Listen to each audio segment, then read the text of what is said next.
Bismillahirrahmanirrahim. Assalamualaikum warahmatullahi wabarakatuh. Wabarakatuh.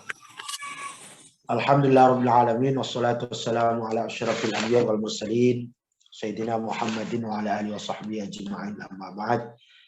Henti-hentinya kita panjatkan puji syukur kehadirat Allah Subhanahu wa taala karena pada pagi hari ini atau subuh hari ini kita masih diberikan kekuatan, diberikan kesehatan sehingga bisa kita untuk bincang-bincang, untuk berdiskusi kaitannya dengan ajaran agama kita.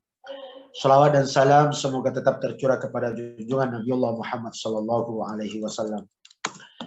Adik-adik sekalian, para keluarga besar Sanad, keluarga besar anggota Sanad, hari ini kita mencoba untuk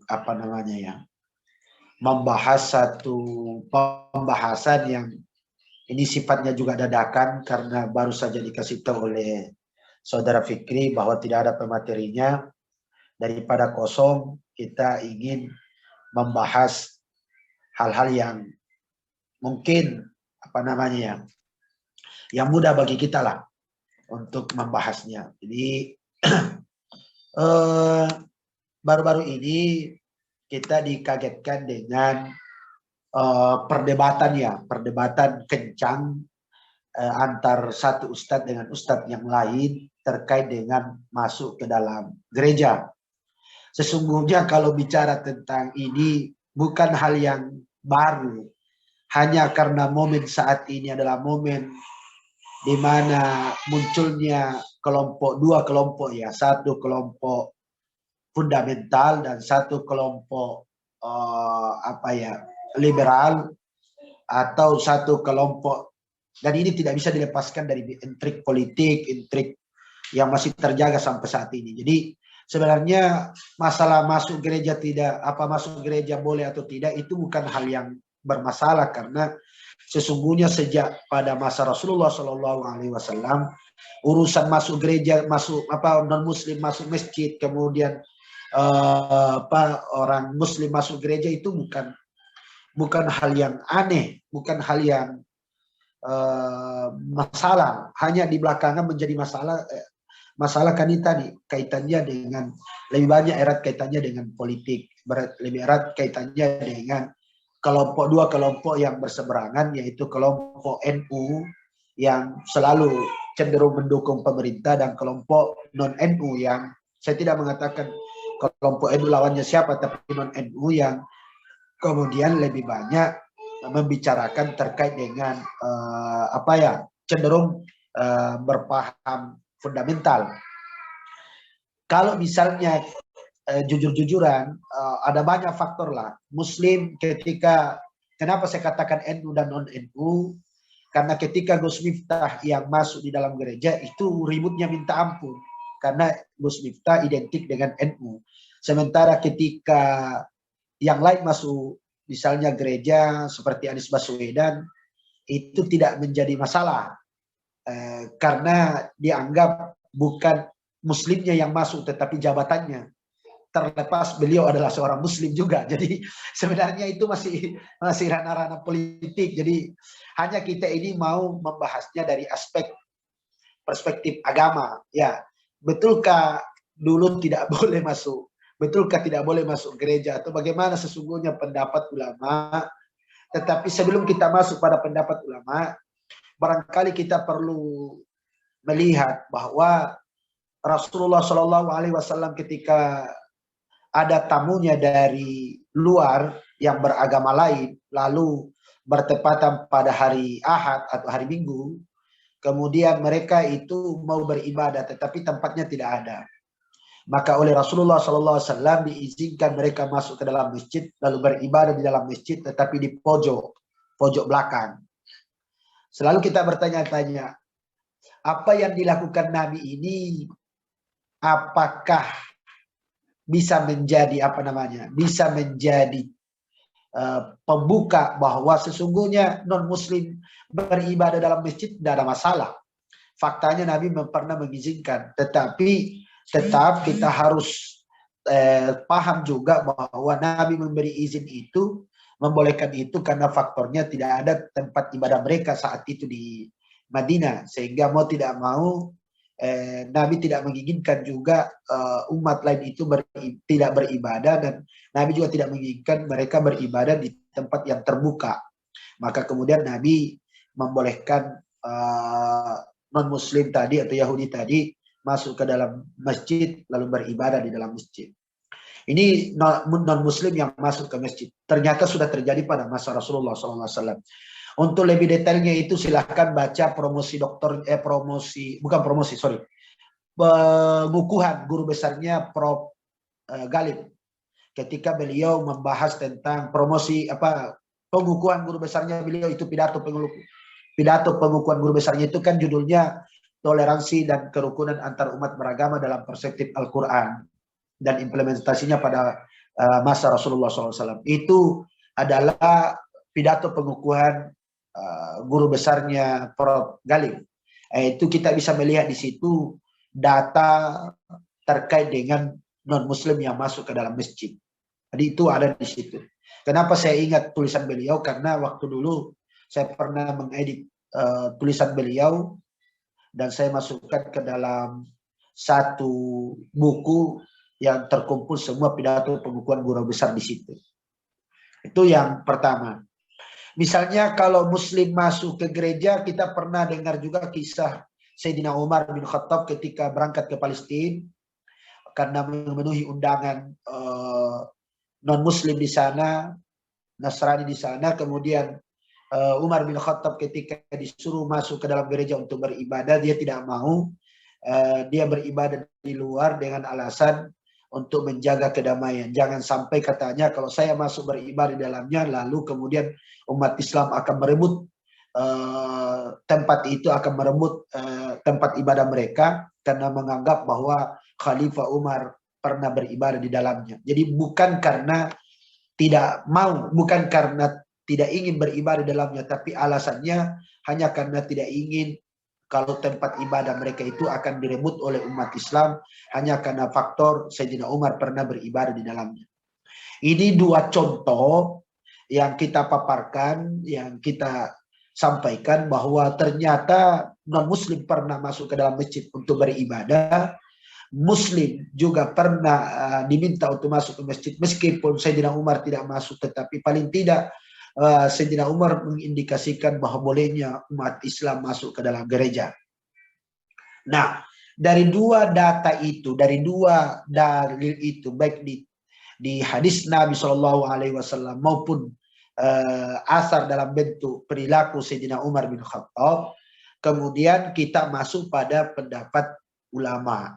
Kira-kira bagaimana ulama memandang perbedaan atau memandang ini ya, memandang masuk. Sebelum saya ingin coba ada di kitab Mausu'atul Quwaid itu, silakan Mausu'at Fiqhil Quwaid, itu adalah rangkuman di situ yang memuat terkait dengan pendapat ulama-ulama mazhab tentang bolehnya masuk gereja. Ini saya bacakan supaya kita punya dasar, kita punya landasan dalam berpendapat. Di sini sampaikan wa yaral hanafiyatu annahu yukrahu lil muslimi dukhulul bi'ati wal kanisati li'annahu majma'u syayatin. Jadi itu la min haitsu innahu laysa lahu haqqud dukhul. Jadi mazhab Hanafiyah itu berpendapat bahwa makruh bagi seorang muslim masuk ke dalam gereja ya. Karena itu tempat berkumpulnya setan. Bukan karena orang Islam itu tidak punya hak untuk masuk gereja. Mereka boleh masuk gereja, tetapi makruh karena alasan bahwa di situ adalah tempat kumpulnya para setan. Wa dhahaba ba'du Syafi'iyah, sebagian mazhab Syafi'i. Jadi bukan semua ya, sebagian mazhab Syafi'i fi ra'yin ila annahu la yajuzu lil muslimi dukhuluha illa bi'iznihim. Tidak boleh masuk ke gereja tanpa seizin. Coba. Jadi bukan tidak boleh, alasannya tidak boleh tanpa izin. Jadi kalau dia diundang, kira-kira bagaimana pendapat kita? Ini kan masuk tanpa seizin. Itu yang sebagian ulama Syafi'iyah tidak membolehkan. Wa dhahabal ba'du, sedangkan sebagian mazhab Syafi'iyah yang lain, tadi sebagiannya tidak boleh kalau tanpa seizin. Ini yang kedua itu fi ra'yin akhar ila anna la yahrumu dukhula bi ghairi izni, bahwa tidak haram masuk ke dalam gereja meskipun tanpa seizin mereka.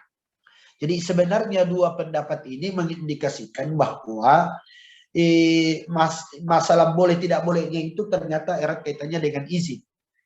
Tapi tidak satupun yang mengatakan dari mazhab Syafi'i, dari pendapat yang fikihnya Mausu'ah Fiqhul Kuwait ini mengatakan itu haram. Wa dhahabal Hanafiyatu Hanabilatu ila anna lil muslimi dukhulu bi'atin wa kanisatin wa nahwiha wa salati fi dzalik. Bahkan mazhab Hambali jauh lebih maju lagi berpendapat bahwa seorang muslim boleh masuk ke dalam gereja, bahkan sholat di dalam gereja itu boleh.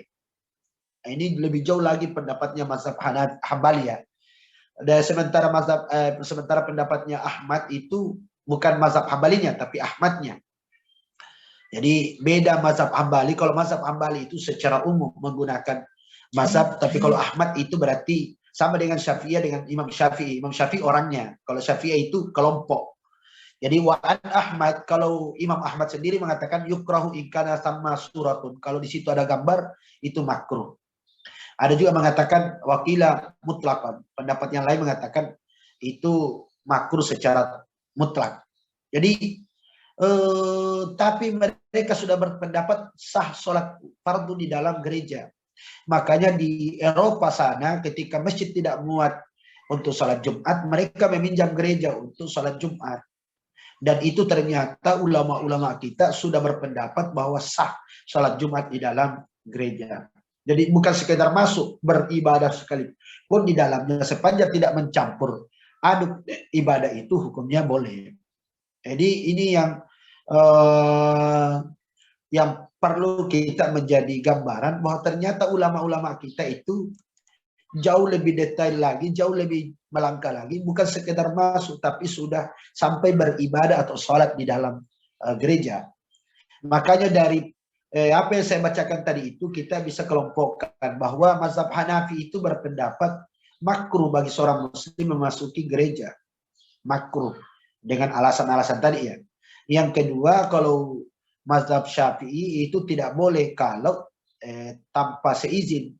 Boleh meskipun tidak izin. Jadi tidak haram. Artinya tidak haram itu kan bahasa kata tidak haram itu repotnya kalau fikih. Kalau kata tidak haram itu tidak selamanya boleh karena bisa makruh hukumnya. Karena namanya tidak haram bisa makruh, bisa boleh, bisa mubah. Jadi tetapi karena kitabnya menggunakan istilah tidak haram, berarti ada kemungkinan itu makruh masuk ke dalam gereja tanpa seizin mereka, seizin yang mengelola gereja. Ketiga, kalau kita perhatikan mazhab Hambali itu mengatakan boleh memasuki gereja, bahkan boleh sholat di dalamnya. Meskipun Imam Ahmad selaku pendirinya itu mengatakan makruh, tapi makruhnya bukan karena masuknya, tetapi di situ ada gambar yang dikhawatirkan nanti ada unsur-unsur pengakuan terhadap agama mereka. Pengakuan bukan pengakuan keberadaannya, tapi pengakuan kebenaran.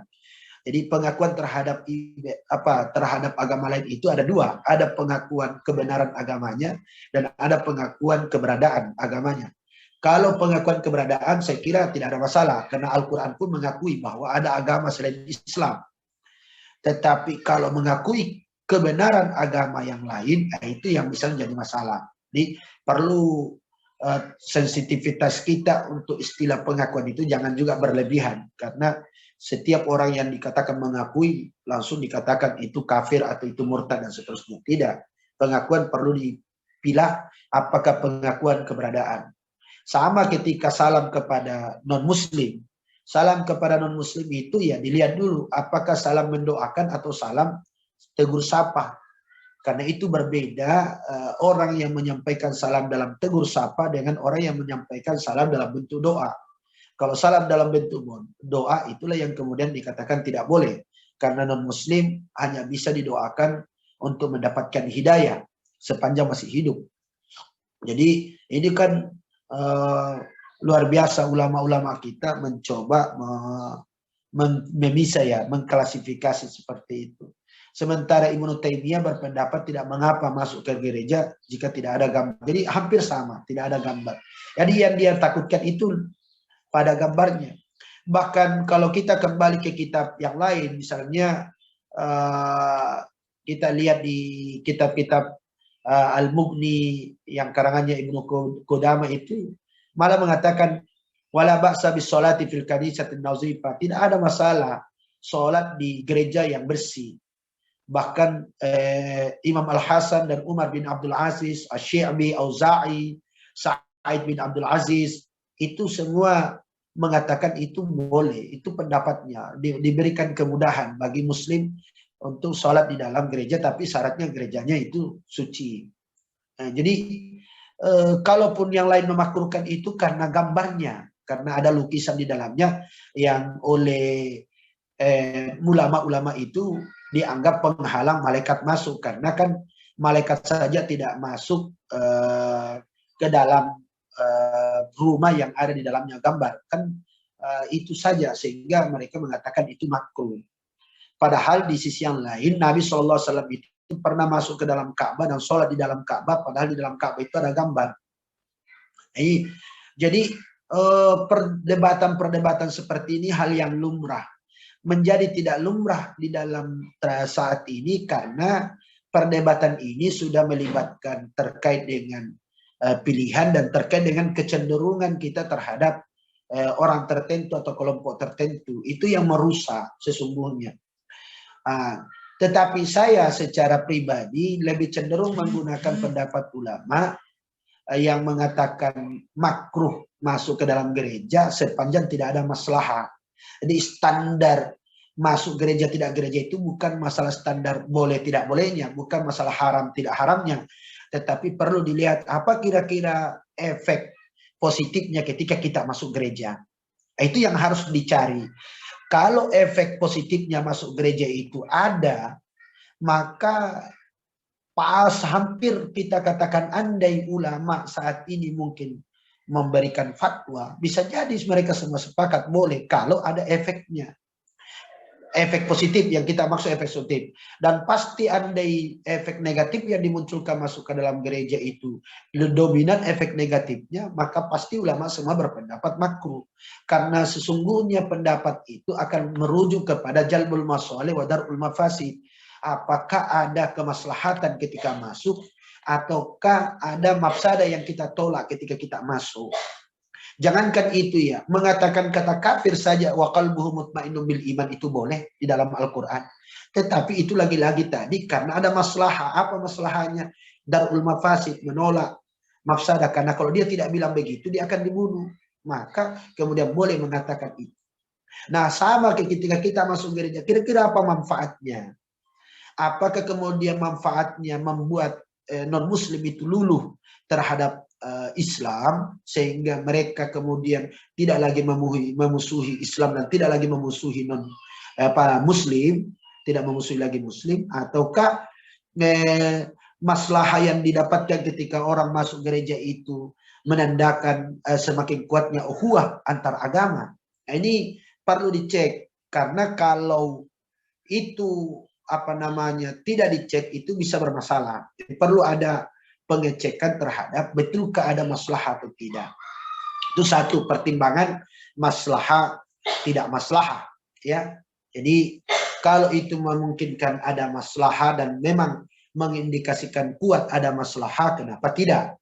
Yang kedua yang perlu kita perhatikan ketika kita bicara tentang masuk gereja itu adalah apakah ketika kita masuk gereja tidak menimbulkan fitnah. Karena bagi cenderung menggunakan pendapat ulama bahwa dosa melakukan sesuatu itu dua faktor. Satu karena kita yang melakukan, yang kedua orang melakukan.